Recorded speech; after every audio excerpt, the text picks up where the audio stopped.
Hi, I'm Brian McLachlan and this is Deep Thought Balloon, little videos about comic stories, pop culture, and other stuff. Let's talk about drawing distinct faces. After I did my video on the importance of character shape or silhouette, I saw cartoonist and educator Bob Flynn's tweet about how silhouettes get all the attention, but distinct faces are just as valuable.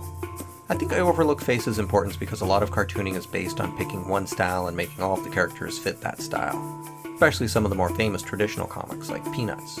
They have the same face, ears, eyes, nose. The range here is not great for creating lots of distinct people. Like, what famous person is this?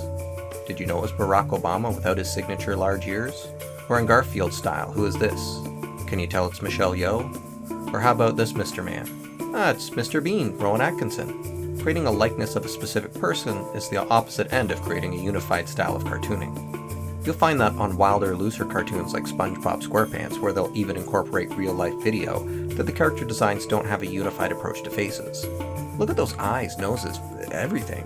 Adventure Time has an interesting approach. Their low-key, grounded story of best buds makes the world of fantasy they live in seem normal by using regular old dot eyes and a few facial details, close to an emoji, a conservative Peanuts or Mr. Men-like style. But then they switch to wildly off-model faces when the adventure and excitement kicks in. I suggested that going off-model is usually easier in the domain of comics, but some animated shows do it too. Adventure Time used whatever style was appropriate for the moment, whether it was a conservative conversation or wild emotional roller coaster. But even the regular cast has a variety of faces, like how Ice King has a nose and Jake has eyes like Coke bottle glasses, so it does prep you for things to be a little off-normal. How much variety you put into your faces can reflect how unified, normal, and unchanging your world is, or whether you want it to seem like a group of relatable emojis or specific relatable, recognizable people. There are so many ways to draw eyes that finding your version might be the key to unlocking your style. But lots of people have done wildly successful work without having wildly different eyes from those that came before, so go ahead and explore, but don't feel defeated if your voice comes across in your character's clothing or colors more than your character's eye shape.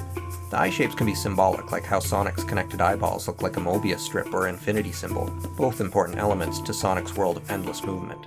Pikachu's dark eye spots aren't symbolic so much as they are channeling the feel of puppies. You collect Pokemon like pets, and so capturing their cuteness is key for these characters. Giving them puppy dog eyes is one way to do it. You might look to the real world to see if there's an animal that has a type of eye that works for your story. If you have a unified look for your cast of characters, you may be looking for ways to differentiate them without changing things wildly. Some examples could include big eyes that make a character look more childlike, innocent, and cute. Freckles also usually suggest a younger character, and a few lines on an otherwise plain face quickly seems like old people wrinkles. Half-lidded eyes make a character look bored, tired, or annoyed, good for teens. But going beyond age, fangs are used to suggest animalistic characters, a little bit of the savage side that breaks through the boundaries of a regular face. Glasses are often used to signify a nerd or bookworm, which isn't as bad a stereotype as some of the others. If you don't use your far sight, you start to lose it, so us indoor kids tend to need glasses before outdoor kids. Grown-ups start to need glasses for reading when they turn 40. Goggles is a tropey way to show your character as an inventor or maker, or perhaps racer if they're more like car motorcycle goggles. Eye patches or scarred eyes or faces are often used to make a character look more tough, that they are no stranger to a fight. I don't think all people with only one eye or scarred faces in real life probably love this stereotype, but scarring the windows of their soul is a powerful way to quickly tell us that they are personally scarred by their rough lifestyle. Likewise, a robot eye lets us know that they're in some way robotic. Maybe you could make another part robotic though, like the mouth, or a red glowing, let's say, nose? No wait, everyone just called it Rudolph. There are other ways to show cyborg though. Metal nose is pretty cool, and those wraparound headphones Lobot had, well, they probably don't look dorky because he's bald instead of having a shock of cool cyberpunk hair.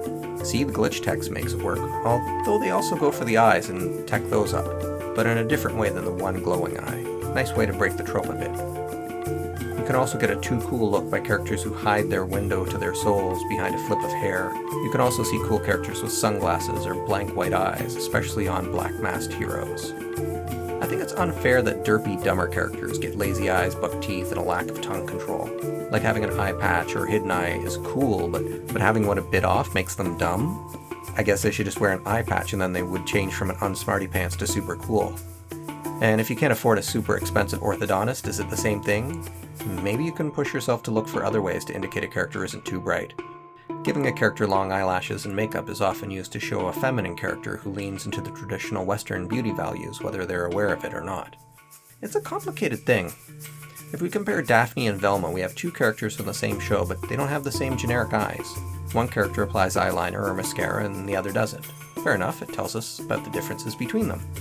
Or on Owl House, how Amity dyes her hair, you can see her red roots, and has eyeliner, showing that she's a character who takes interest in her visual presentation, in contrast to the school uniforms. Whereas Luz doesn't wear makeup, but she has eyelashes drawn on, unlike the boy characters. I like that in She-Ra even the boys have lovely lashes, because it's often all the female characters have eyeshadow, big eyelashes, and lipstick, and the boys have no sign of long lashes. It's making makeup seem normal for femmes and bad for masculine peeps. It's not super cool. I think it's weird that masculine heroes write love songs, poems, stories of all kinds. They externalize their love into an object, and people call that deep.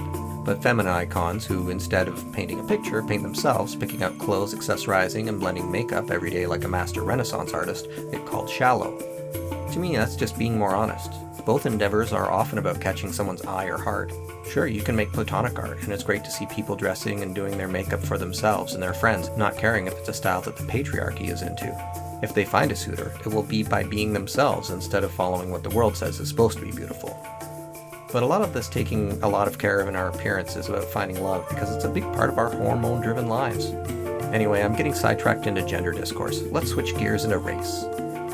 A lot of anime was inspired by early American cartoons, which comes out of and reflects an age of minstrel entertainers. The white gloves, the dark faces, light smiles. If you don't know what that's about, look it up. In Japan, they copied that culture, and you can see the remnants, the way they would sometimes draw tube lips. And you can see they do it on black characters a lot, so they should be aware that they are doing it. This might be an okay thing to do on a fish character like Magikarp, but otherwise you're co-opting co-opted minstrel imagery. You're flirting with trouble by using tube lips, so it might be better not to go there. Being aware of how you draw different races is pretty important to our diverse global world. If you don't have experience cartooning people of different races, you should practice that in sketchbooks. Discover different noses, eyes, lips, ears, cheekbones, everything. And look to how people of color cartoon themselves. It's not a free pass for you to do what they do, but it can help you see what they think is an offensive caricature and what is a simplified cartoon. It can be a tricky line to walk around when you're dealing with simplifications.